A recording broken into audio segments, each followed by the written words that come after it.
Holy Week may be over pero never ang sweater weather sa Baguio City. Alamin natin ang visitor turnout sa summer capital nitong Semana Santa sa agenda report ni Alex Asalil ng Abante.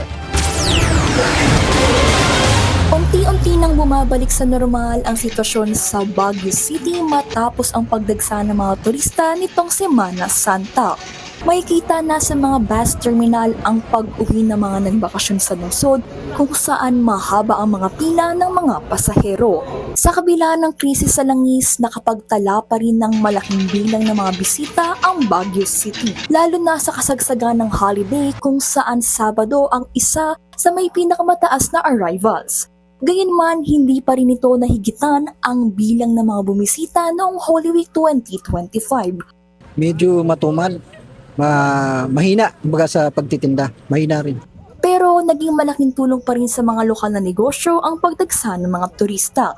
Mula sa mga kainan hanggang sa mga tindahan ng pasalubong, muling nakabawi ang ilan sa kanilang kita matapos ang ilang buwang matumal na bintahan.